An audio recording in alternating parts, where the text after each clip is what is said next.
মাননীয় স্পিকার, মেঘনা আর তিতাস পাড়ের দেশ ব্রাহ্মণবাড়িয়া, ওস্তাদ আলাউদ্দিন খাঁ কিংবা শচীন দেব বর্মনের দেশ ব্রাহ্মণবাড়িয়া, কীর্তন আর বাউল গানের দেশ ব্রাহ্মণবাড়িয়া, ছানামুখী মিষ্টির অপূর্ব স্বাদের দেশ আমার বামনবাড়িয়া, দিগন্ত জোড়া হাওড়ের দেশ বামনবাড়িয়া, আবার তুচ্ছ বিষয়ে ট্যাটা নিয়ে মাঠে নামার দেশও কিন্তু ব্রাহ্মণবাড়িয়া।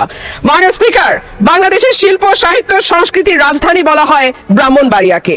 এই মাটিতে একদিকে যেমন সুর সম্রাট ওস্তাদ আলাউদ্দিন খাঁ বা শচীন দেব বর্মনের জন্ম হয়েছে, তেমনি এই মাটিতে জন্ম নিয়েছেন ধীরেন্দ্রনাথ দত্ত বা অলি আহাদের মতন সংগ্রামী চরিত্র, যাদের কল্যাণে বাংলা আজকে আমাদের রাষ্ট্রভাষার স্বীকৃতি পেয়েছে।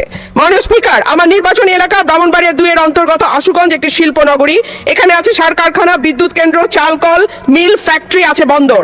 ব্রাহ্মণবাড়িয়ার গ্যাস যায় সারা বাংলাদেশে, কিন্তু ব্রাহ্মণবাড়িয়ার মানুষ গ্যাস পায় না। মাননীয় স্পিকার, তিতাস গ্যাস ফিল্ড বাংলাদেশের অন্যতম প্রাচীন ও প্রধান প্রাকৃতিক গ্যাস কেন্দ্র।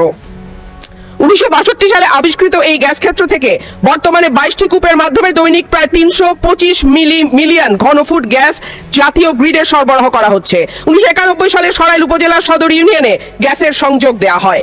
শুরুর দিকে গ্রাহক ছিল 1000, বর্তমানে কাগজে কলমে 5000, কিন্তু অবৈধ সংযোগ যদি আমরা এর সঙ্গে যুক্ত করি তাহলে প্রায় 8 থেকে 9000। কিন্তু প্রত্যেক গ্রাহকই আছেন চরম গ্যাসের সংকটে।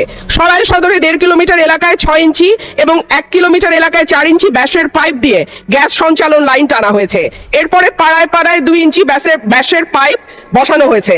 কিন্তু সমস্যা হলো সকাল 7টা থেকে দুপুর 2টা পর্যন্ত গ্যাসের কোনো চাপ থাকে না, চুলা মিটমিট করে জ্বলে। এরপর মন চাইলে গ্যাস আসে 1 ঘন্টার জন্য, তারপরে আবার রাত পর্যন্ত গ্যাসের কোনো খবর নাই। দেশে গ্যাসের সংকট আছে, তার উপরে শীতকালে গ্যাসের চাহিদা আরো বাড়ে। অন্যদিকে আছে অবৈধ সংযোগ। Bakhrabad gas transmission and distribution system limited Brahmanbaria কার্যালয় থেকে জানানো হয়েছে, লোকবলের অভাব সহ নানা সংকটে তাদের তদারক করা পুরোপুরি সম্ভব হচ্ছে না।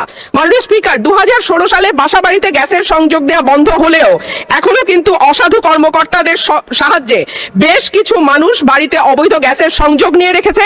সরকার রাজস্ব বঞ্চিত হচ্ছে এবং যাদের বাড়িতে সত্যিকারের লাইন আছে তারাও গ্যাস পাচ্ছে না। শেষমেশ মাটির চুলা, এলপিজি সিলিন্ডার আর বৈদ্যুতিক চুলা ভরসা। কিন্তু মাননীয় স্পিকার, আমাদের জীবন মানের এখন এমন উন্নয়ন হয়েছে যে গ্রাম বা মফস্বল এলাকাতেও এখন কিন্তু মানুষ ফ্ল্যাটে থাকে, পাকা বাড়িতে থাকে, উঠান এখন অনেকটাই বিলাসিতা। সুতরাং মাটির চুলায় রান্না করা বাস্তবতা বিবর্জিত। মাননীয় স্পিকার, আমাকে 2টা মিনিট সময় বাড়িয়ে দেবেন। মাটির চুলায় রান্না করা, মাননীয় সদস্য 1 মিনিট আপনাকে দিলাম। অন্যদিকে যদি আমরা এলপিজির দিকে তাকাই মাননীয় স্পিকার, 1940 টাকার সিলিন্ডার বলে বটে, তবে 2200 টাকার নিচে কোথাও সিলিন্ডার পাওয়া যায় না। আর আমরা যদি বিদ্যুতের চুলার কথা বলি তাহলে বলতে হয় ঢাকা শহরে 1-2 ঘন্টা লোডশেডিং থাকে, কিন্তু গ্রামে সেটা 14 ঘন্টা পর্যন্ত গড়ায়। সুতরাং গ্যাস ছাড়া আমাদের আসলে এই মুহূর্তে সত্যিকার অর্থে চুলা জ্বালাবার মতন জ্বালানি নেই। এবং ব্রাহ্মণবাড়িয়ার গ্যাস যেহেতু সকল দেশের অন্যান্য এলাকায় সকল এলাকায় যায়, সুতরাং আমার দাবি থাকবে আগে ব্রাহ্মণবাড়িয়ার গ্যাস ব্রাহ্মণবাড়িয়ার মানুষ পাবে, তারপরে এটি অন্য এলাকায় যাবে। মাননীয় স্পিকার, সম্প্রতি তিতাস গ্যাস ক্ষেত্রের 31 নম্বর একটা কূপ খনন হচ্ছে, যেখান থেকে দৈনিক 9 মিলিয়ন ঘনফুট গ্যাস পাওয়া যাবে বলে শোনা যাচ্ছে। আমি আশা করব এই নতুন যে কূপ 31 নম্বর কূপ যেটা তিতাস গ্যাস ফিল্ডে খোঁড়া হচ্ছে, সেই গ্যাস আগে ব্রাহ্মণবাড়িয়ার মানুষ পাবে, তারপরে এই গ্যাস। ধন্যবাদ মাননীয়